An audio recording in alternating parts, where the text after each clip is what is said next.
Yes, fight fans, this is Body and Mind Sports. Welcome. You are fully appreciated if you are here for another session of boxing talk. And in this round, we're gonna revisit again the upcoming fight on September the 21st. Anthony Joshua challenging Daniel Dubois for his IBF World Heavyweight title. Also, we're looking at how that fight, of course, the key fights that both those two fighters have been in, that have actually put them on a trajectory towards a collision course with one another. We will also do the same for the upcoming fight on December the 21st, a unification bout between Tyson Fury and Alexander Usyk. And then we will look at how the outcome of that Fury and Usyk fight is so heavily related to the outcome of the Anthony Joshua and the Dubois fight once the winner has been revealed on the fight date, the upcoming fight date. And basically the key point here to make about the Dubois and Anthony Joshua fight is that the winner of that fight will get the amazing opportunity to be able to face the winner of Tyson Fury and Usyk for Undisputed at some point in 2025. Of course, currently is the unified heavyweight champion with the WBA, the WBO and the WBC belts, but without the IBF belt, which he had dropped. That is the belt which Dubois is holding currently. And without that belt, the reason behind why his fight with Anthony Joshua in December is not an undisputed bout, but a unification one. So I would like to think of a good point to start so that you can understand, you can understand basically in order the fights that have taken place to bring each fighter to this very illustrious and desirable positions which they are all in. So let me start with Anthony Joshua and Usyk.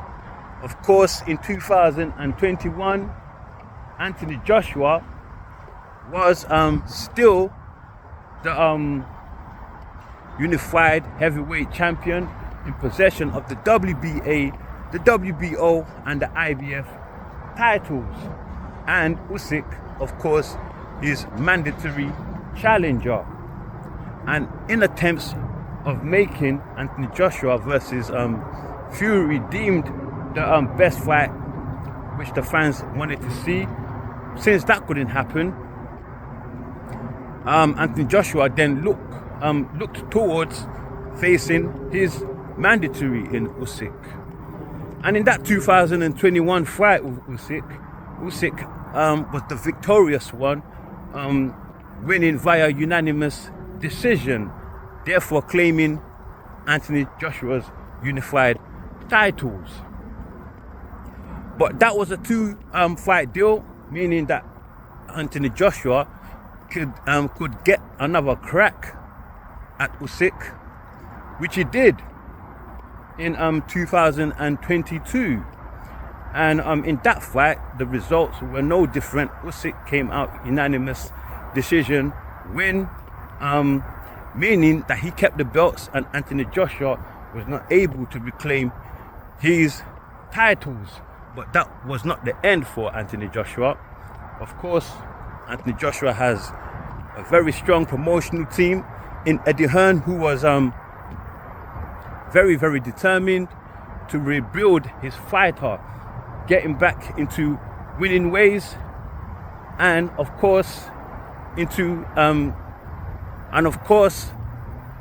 get him into winnable but key fights that could help him to polish up his skills, his experience, and of course get him back into title contention. And the first of those fights was with Jermaine Franklin, a US fighter, and Anthony Joshua schooled him in that fight, gave him a boxing lesson, beating him by a wide unanimous decision.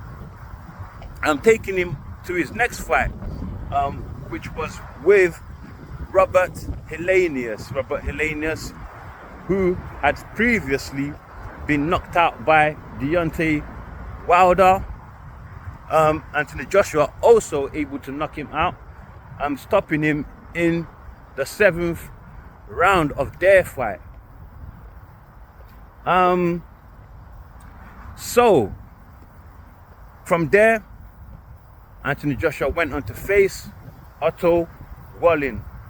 Otto Wallin, who previously had given Tyson Fury a very, very competitive match, actually drawing blood from Tyson Fury and causing him to bleed profusely. And people were wondering why that fight was not stopped. Had it been the other way around, if Otto Wallin was the one bleeding instead, maybe that fight would have been stopped. But I'm glad they did not stop that fight, because although Tyson Fury was heavily injured, I felt that he was in, very that he was winning that fight and was actually controlling that fight.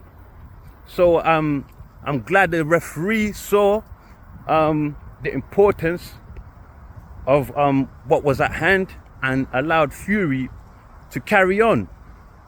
But Anthony Joshua put up a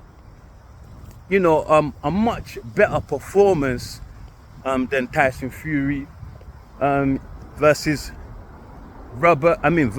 Otto Wallin. Of course, he knocked out Otto Wallin, or stopped Otto Wallin, in the 5th round of their fight. And I must say that in between those fights, Otto Wallin and Robert Helenius, Alexander Usyk, that is, also made a second defense of his unified titles, which he gained from Anthony Joshua.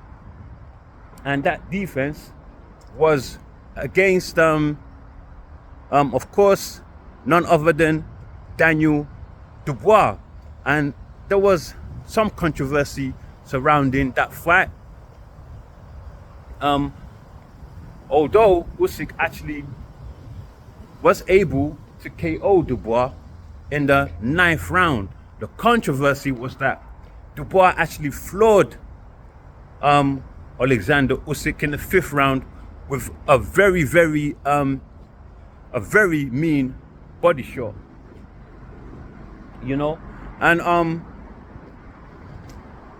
which the referee had deemed a low blow and decided to give Usyk some very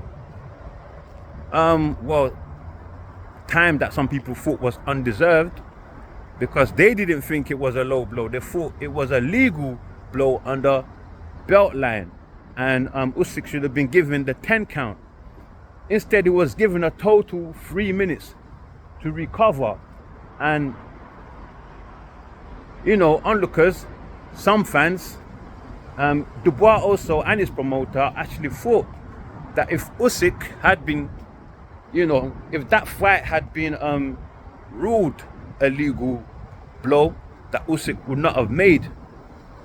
Usyk would not have been able to stand up in time if a 10 count had been given. But like I said, Dubois did get KO'd in the 9th round. And Dubois' promoter in Frank Warren, just in similar style as Eddie Hearn, of course, was now trying to get Dubois back into title contention. But I must stress that in that fight with Dubois and Usyk, Dubois was actually the WBA mandatory fighter in that fight and was actually fighting for Usyk's unified titles. But let's move on back to Frank Warren. It did put Dubois in some other key fights after that. 2 fights precisely that I must mention, and that was with Gerald Big Baby Miller. Firstly, who Big Baby Miller has a very, very high punch count, and he's a big man, very, very big man, and a lot of people thought that Dubois will not be able to, beat Big Baby Miller. He was actually the big underdog in that fight, but he surprised everybody. Not only did he outpunch Big Baby Miller in his punch count, but also outboxed him with very, very good movement, something I've not seen before from Dubois, who's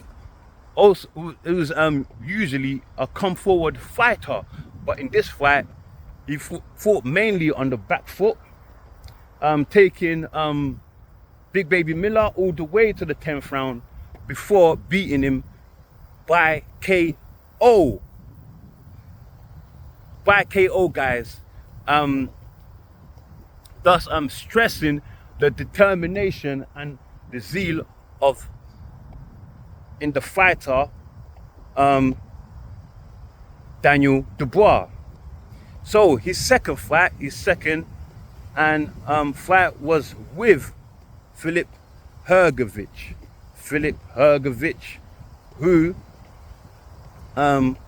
was Usyk's mandatory, and that being so, had the interim IBF title in order to be able to face Usyk. However, Usyk, being undisputed at the time and already faced Tyson Fury, wanted to take time out to rest and therefore decided not to face Filip Hrgović, which meant that Dubois now had the opportunity to fight Filip Hrgović for that interim IBF title. So they fought, and Hrgović at first was I would say was in good control of that fight, and at most times was actually hitting Dubois at will, especially with the right hand. And I was wondering, how was Dubois walking through all these punches? But again, Dubois showed resilience, showed toughness, a lot of how can I say, the dog. He brought out the dog in him and was able, via just sheer will, able to beat Hrgović. Hrgović, of course, in that fight, Dubois made to be bleeding very profusely from both brows, I believe, or maybe just one, but he was bleeding very profusely in that fight. And Hrgović did slow down in that fight. I'll say from around the 4th round, Hrgović was already tired, and having walked through all them punches, Dubois, to me, he never showed any signs of slowing down at any point, which is a very, very big testament to his determination and of course his big gas tank. And yeah, he managed to stop Hrgović in the 8th round of that fight. And a lot of people before that fight had, questioned Dubois' heart and labeled him a quitter,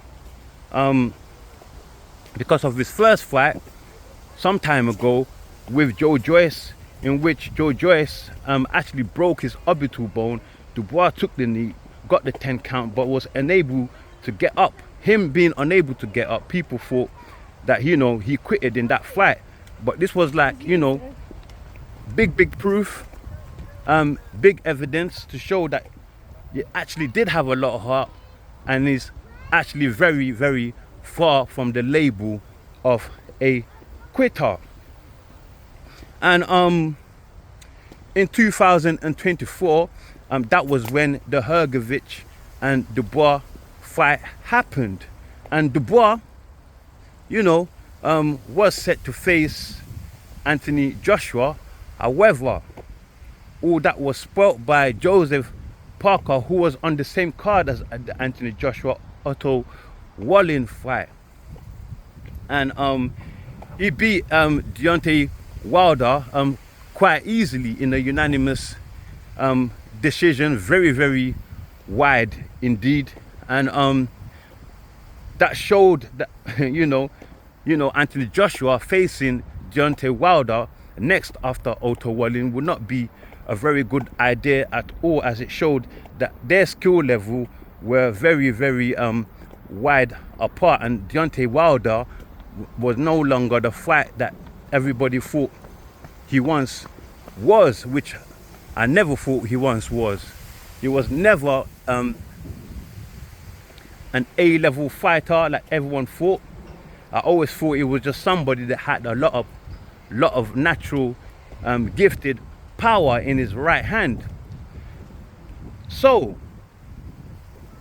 moving back to Dubois, that meant that because Dubois had beaten Hrgović and Parker had beaten Deontay Wilder, there was a change of plan, in that Anthony Joshua would now face Dubois instead of Deontay Wilder. And that is the reason behind why we are at this point. 21st of September coming soon, Anthony Joshua versus Dubois for the IBF titles, which Usyk had dropped in his failure to face Hrgović, then making Dubois the interim champion after beating Hrgović, and then elevated to full IBF title holder. Being that Usyk had dropped the IBF title. And Usyk, who beat Tyson Fury to become undisputed, in 2024, also before before the Hrgović and Dubois fight, actually. So that was in May of 2024 when Usyk became undisputed. Dubois beat Hrgović sometime later on. But now we are, because of this backstory that I've told you, these key fights that have happened, and I've therefore put all the 4 fighters in this trajectory, or in this how can I put it, in this entanglement, if I can use that word, that where they have to face each other, or they might be facing one another. This position where the winner of Anthony Joshua and Dubois, will be facing the winner of Tyson Fury and Usyk for undisputed heavyweight champion of the world at some point in 2025. So yeah, very interesting story. I'm very excited about it, and I hope Anthony Joshua wins. I also hope Tyson Fury wins, because I would rather see both of them for Undisputed fighting for the titles rather than them fighting for no belts. I think it would make it a much bigger events. Us fans have been, you know, waiting for this for far too long now. But however, my intuition is telling me that my spidey senses is telling me that Usyk might be that Anthony Joshua might be victorious against Dubois.